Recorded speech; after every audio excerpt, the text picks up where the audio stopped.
Your Dell XPS 8930 desktop powers on, but Windows never loads? Follow along as we repair startup issues, fix boot corruption, and restore your operating system. A lot of errors pertain to this problem, and we're going to go ahead and jump into what should hopefully be a pretty straightforward process, guys. And we're going to go ahead and jump right into it. So first thing I'd recommend doing would be to actually go ahead and boot to the troubleshooting utility on Windows 11. So if you do a hard power off 3 times in a row, Windows should automatically attempt to launch the startup repair utility. And if it doesn't find anything, it will give you the option to select advanced settings, in which case it will take you to a screen that looks like this. Now, if it does not take you to a screen that looks like this, or you're unable to get to that, you can also download the Windows 10 Media Creation Utility, or Windows 11. They probably will make a creation utility for Windows 11 at some point. And it doesn't really matter, you can actually run the Windows 10 utility on Windows 11 as far as I'm aware. And you should be able to run the troubleshooting utilities built in within it. So you just would go ahead and download it to an ISO file and then burn it to a DVD or USB. It'd have to be about 4 gigabytes or more. It couldn't be a small USB flash drive, and it couldn't be a CD. It'd have to be a DVD. And then you boot your computer from it. So depending on the computer manufacturer, you'd have to tap a different key on your keyboard in order to launch that menu, in order to select what boot drive you want to go off of. So it could be anything between the escape key, F2, F8, F12, for example, and those are the function keys on the top of your keyboard. So you may have to just do a little bit of trial and error. Shouldn't take you more than a couple minutes. Googling it would probably be best before you even begin. But anyway, we're ready to go ahead and jump right into it. So we're on the choose an option page. So these will look very similar whether you're booting from it directly within Windows itself, or if you're plugged in a USB flash drive with the media creation utility installed and you selected the recovery option. So when you are setting up your Windows 11 installation or Windows 10, depending on the drive you're using, there should be an option to repair your computer in the bottom left corner of the dialog window, one of the first screens that comes up. You go ahead and select that, and then it would take you to a troubleshooting screen like you see here. And you want to go ahead and select troubleshoot, reset your PC, or see advanced options. And then there are going to be a whole bunch of options in here that we're going to explore in today's video. The first one, we're going to actually go underneath advanced options, and then select startup repair, fix problems that keep Windows from loading. So go ahead and select that first.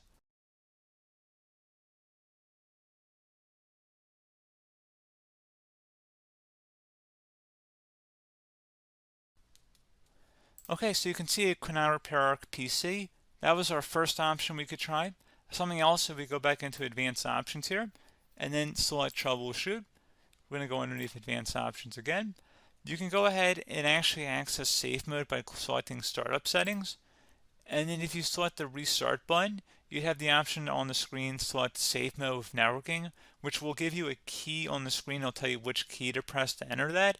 I believe it's the F7 key. It'll do that for you. I'm not going to go over that in today's tutorial because I don't really want to go into safe mode, but you're more than welcome to attempt that by going into here and then selecting restart. Again, it'll launch another screen. It'll say what key do you want to press, and it'll give you like 7 or 8 different options, and you want to select safe mode with networking. There's also an option for a command prompt too, but that's going to be something we're going to cover later in this video, and we don't even have to go through that in order to access it. So that's why I'm not going to really push for that, because unless you know exactly what's causing the problem, you probably don't need to go into safe mode. Unless you're trying to recover files, in which case then you definitely can go into safe mode, but we're trying to actually recover our computer here. So I hope that makes sense. Something else we can also try here as well would be to uninstall updates, remove recently installed quality or feature updates from Windows. So if you go ahead and select that, you can uninstall the latest quality updates, which generally is the more day-to-day updates. Feature updates are the less regularly released ones, like the big ones. I would equate it to service packs in like Windows 7 and Windows Vista and Windows XP. So larger updates that occur once or twice a year at most.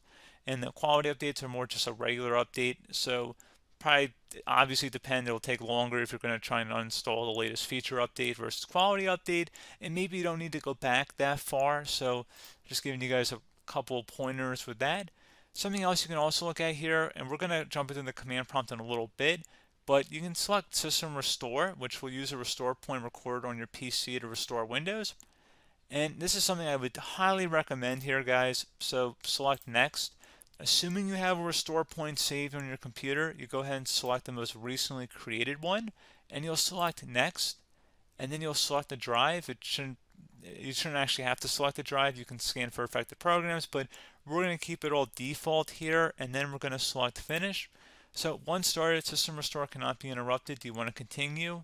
I think we're going to select yes. I don't think we have anything better to do on our computer right now, so just give it a moment here to initialize. It will take a couple minutes to run, obviously depending on how large your hard drive is and how much is saved on the system restore point. So just give it a couple minutes here.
Okay, so you can see the system has been restored successfully.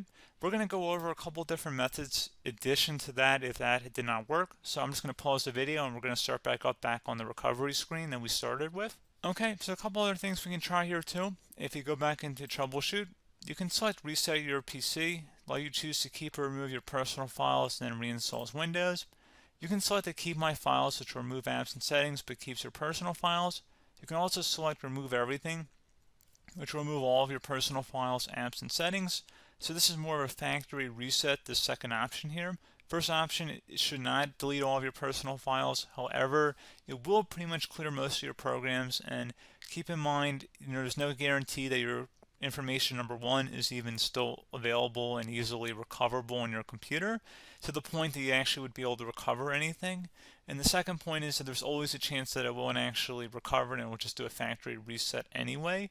So there's no guarantee that actually would keep your files anyway. So I would recommend trying to get a recovery tool and backing that up first before selecting it anyway. But again, those are a couple different options. And then something else you can try here if you go back to the choose an option. Another option, if you go underneath choose an option and select troubleshoot, advanced options, and now select where it says command prompt.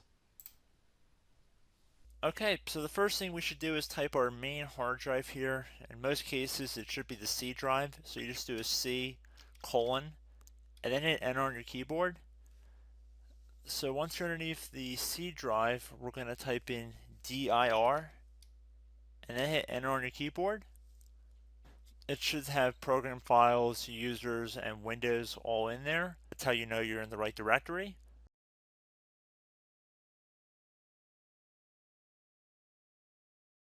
In some cases, it might be the D drive as well, so just keep that in mind.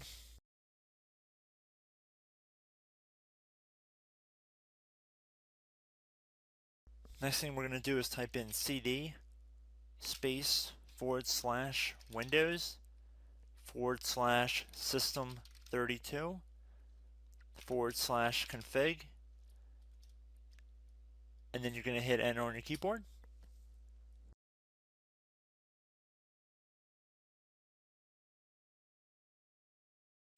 So now you're going to type md space backup.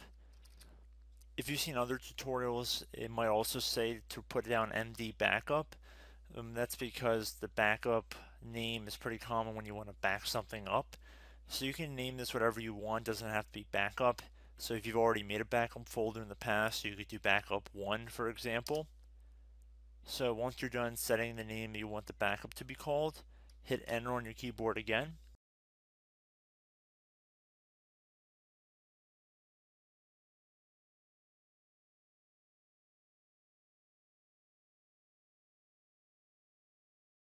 At this point you want to type copy, C-O-P-Y, space, then you want to do the star symbol above the 8 key, then do a period or a dot, whatever you want to call it, then another star sign, and then another space, and then type backup, and then hit enter on your keyboard.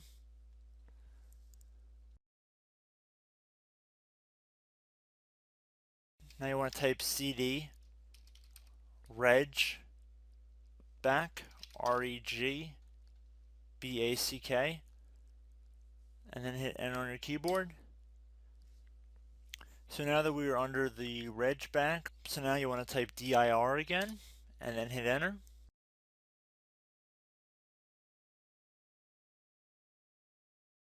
So now at this point we're going to type copy again. So copy, space, star sign, dot, another star sign, space, and then 2 dots. So we're going to type copy, space, star sign, dot, sign, star sign, dot, dot, and then hit enter on your keyboard again. So for overwrite, you want to overwrite all. So type A on your keyboard, so capital A, and then hit enter on your keyboard.